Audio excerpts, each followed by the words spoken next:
Hello and welcome back to my RC channel. I'm Andy RC and today I'm going to be checking out the Furibee DarkMax 220.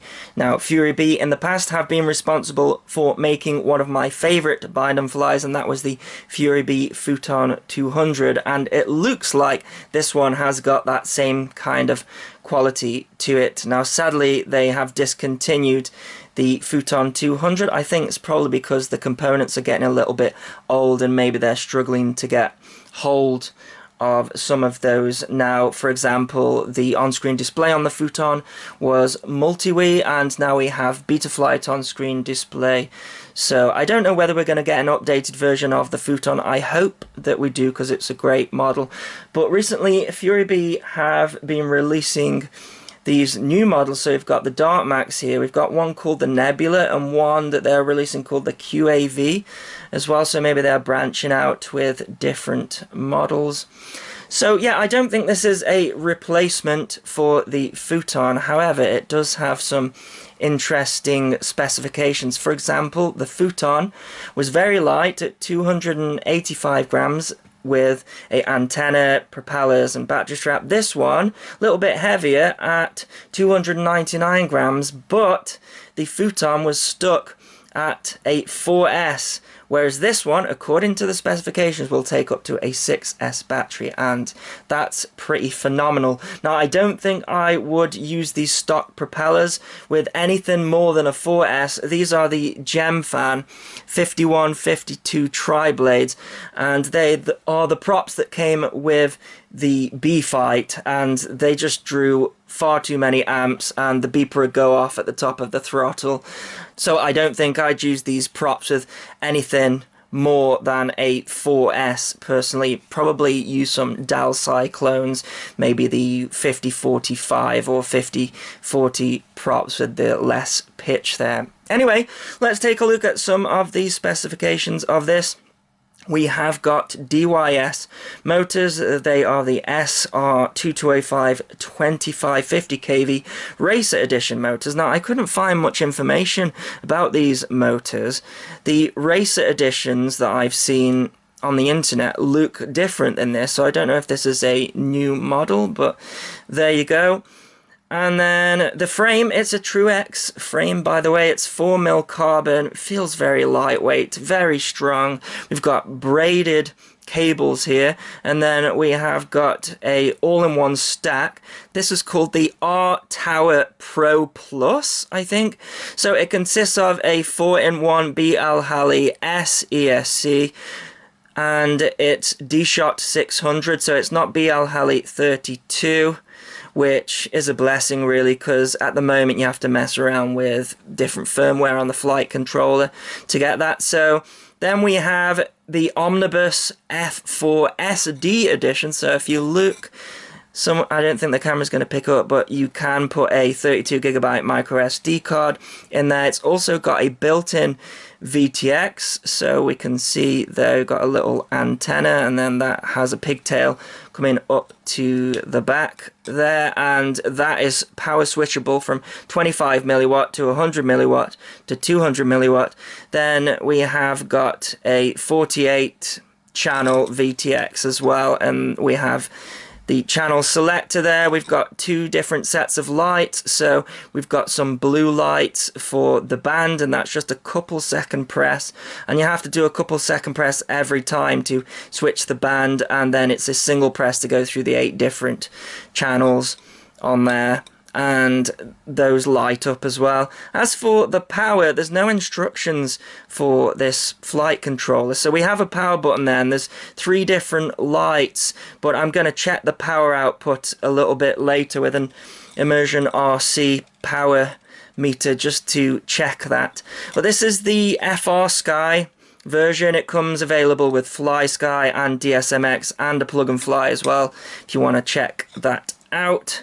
Then we've got a CCD camera at the front here, and it's got a 2.5mm lens on it, and on the back there's actually a little joystick button, so you can change some of the CCD options there. You can't actually get to it though, which is a bit of a pain. By the way, I've got this antenna on here, and it's a Pagoda antenna, but I'm not going to be flying with a pagoda antenna. It comes with a dipole antenna, which I don't like, so I'm not going to be using. I just thought I like the color scheme here, but I'm probably going to be using a Omway cloverleaf antenna for when I fly it. So we've got a XT60 connector at the back there. It's quite long, but that shouldn't be too much of a problem. We've got a LED strip on the back, which is connected to the DIN. And then we also have a buzzer, which is built into the flight control. I don't know. Yeah, it's just sat there. So it's got a low voltage buzzer on there and for a lost model alarm as well.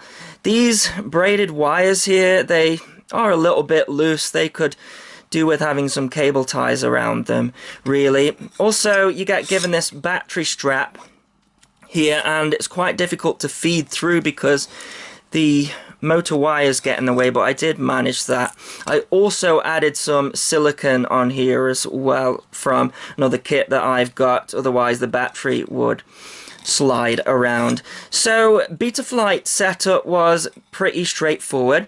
I only changed a couple of things. So I switched around the on-screen display. I enabled the current meter, which was disabled. This has a built-in current sensor, so I enabled that. I added the craft name. Motor stop was turned on for some reason, so I turned that off. There were no mode set up whatsoever, so I set up arming on a 2-position switch, then angle, acro, and air.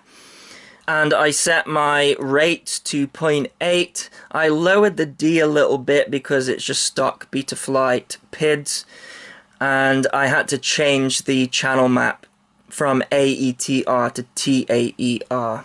So let's take a look at some of the other stuff that you get in the box. It doesn't come in a fancy box, just a cardboard box here. So it looks like we are given a cable for a different receiver there, which I'm not going to need. We have got some spare screws. I guess these screws came with the motors there, so plenty of those, and a spare set of these locking nuts here. They aren't directional, so they all just tighten up clockwise, and then you're actually given a little spanner for that as well, but I used a socket set to do that.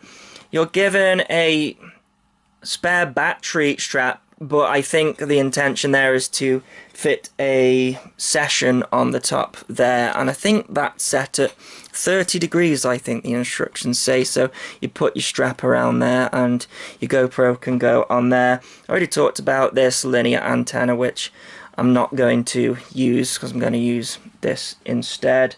And you get given a spare set of these propellers as well. These are the clear ones, but like I say, I've stuck the black ones on there because I really like the colour scheme like that. Okay, so this might be quite difficult to show, but I got my immersion RC power meter here. Let's plug it in.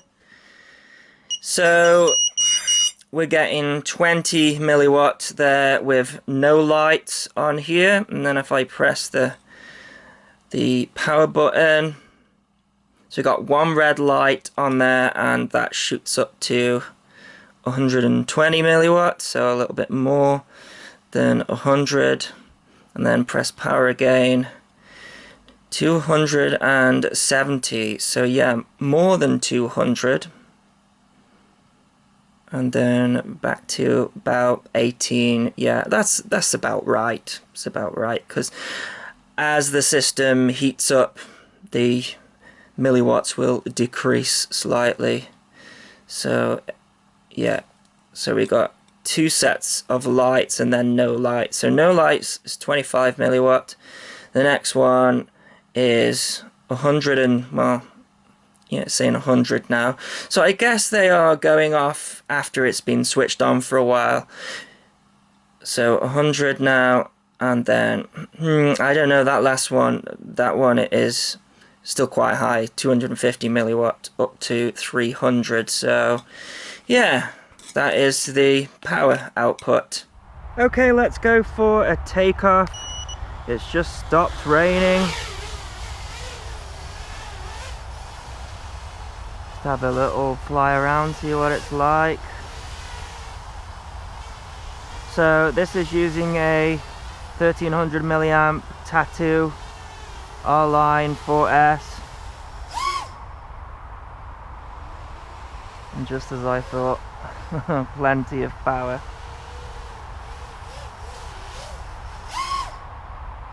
Yeah, that's crazy.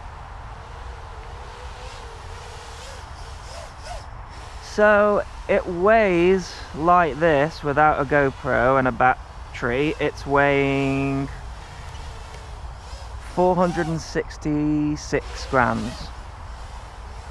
So yeah, that's without a GoPro and with the battery. With a GoPro, I think it was 540 grams, which still ain't bad.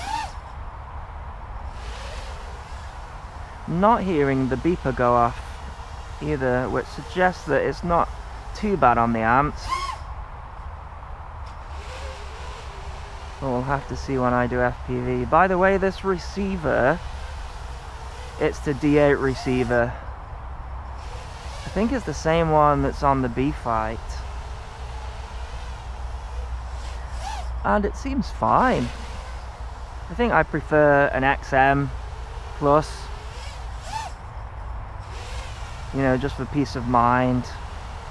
Because you see these tiny D8 receivers on little micros and you think, is that good enough for a 5-inch? But it seems so. Oh, this thing flies nice. I think we've got another cracker here from Furibee. I really do. That P180, and I also received the G180 as well, that had the dodgy ESCs and just didn't have great build quality. I think that's a different team than we have with this one. This one's got futon quality written all over it, I think. And it's just a dream to fly.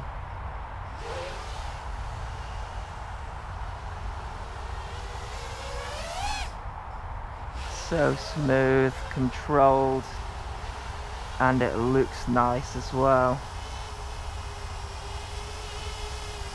These propellers slightly translucent, slightly purple I think, or blue.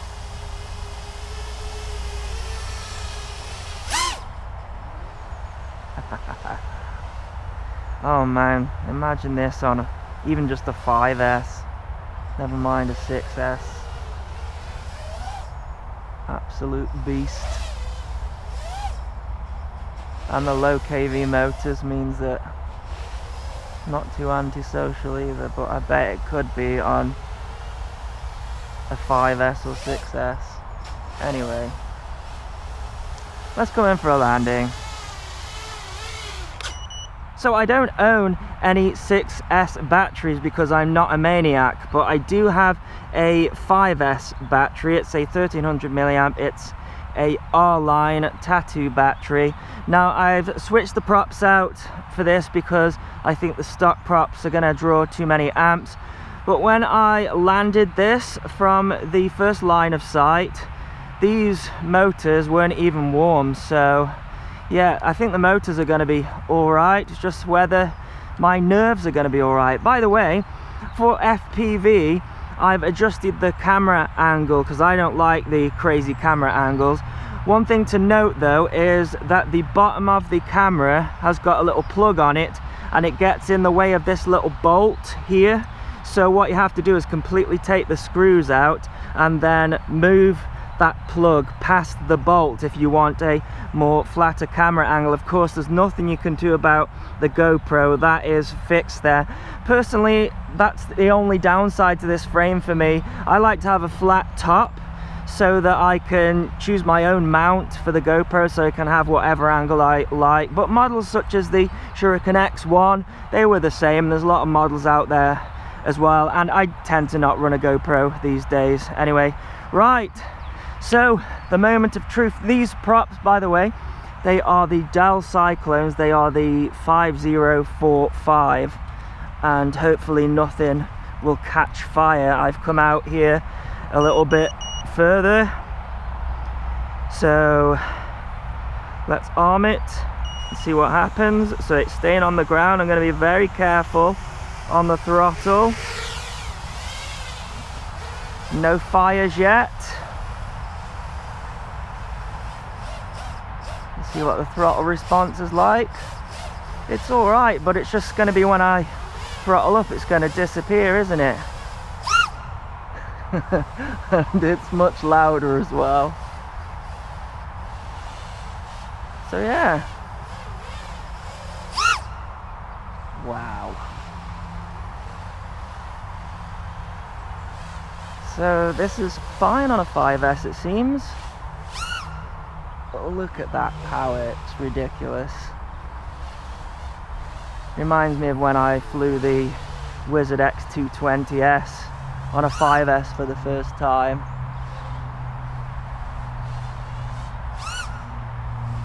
Ballistic, absolutely bonkers. That is so fast.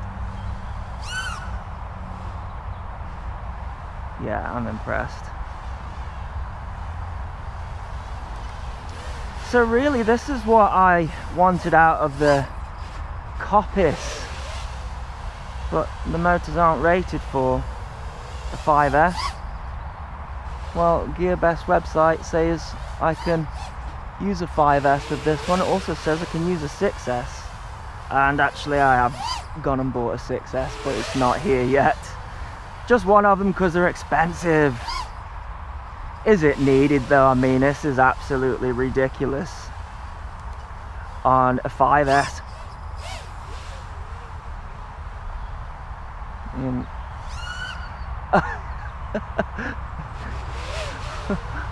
it's really difficult to follow on a 5S. Line of sight anyways. I think these props are much better. They should have shipped them with this.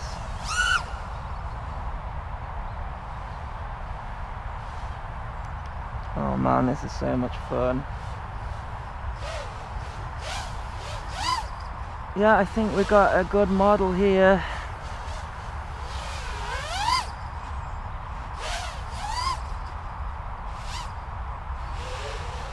And it's nice for flying acro.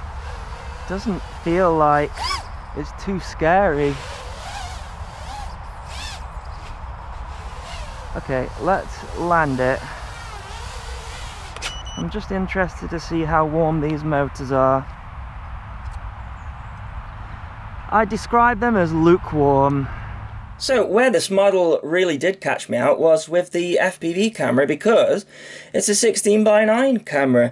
Now the specifications on GearBest website suggest that it's a CCD camera, but I think it's more likely a 16:9 CMOS camera. So if you only have FPV goggles that are 4x3, then that might be an important factor for you with this model, because I was just assuming all along that it would be a 4x3 camera. That being said, the picture quality, absolutely fantastic. The reception of this VTX, amazing. I mean, I was flying the Coppice yesterday, exactly the same setup, and I was getting a lot of breakup with that due to the antenna placement. I think I would much rather have the antenna placed on the top, and this one has a pigtail connector anyways, so if it does break you can just replace that. It's a little connector that goes onto the flight controller slash VTX, and I would much prefer a clearer FPV signal. So yeah, apart from the camera catching me out, I don't really have a lot of bad things to say about this. As I mentioned earlier, I prefer a flat frame on the top so that I can choose whatever angle I like for my GoPro, but it's not really a deal breaker. Everything else is great. You know, we've got modern components here. The price is fantastic. It's fairly lightweight. The props absolutely need replacing, so yeah, that's a downside. But propellers are a disposable item for me in this hobby anyways. They don't last long, so that's not too much of a problem for me. But yeah, I can't really pick this one apart any more than I have done. It flies great. The PIDs need a little bit of work, I will say. I was getting a little bit of bounce back on there, so I would probably spend a bit more time tuning the PIDs. All I need to do is find a day where it doesn't rain. I was flying between rain clouds here again. Yeah, the flight time is great as well. It was over a 5-minute flight time with a 1300 milliamp battery. So yeah, I'll leave you with some flying, and I'll put a link in the description if you wish to get one. As always, thanks so much for watching. Please continue to subscribe. Cheers.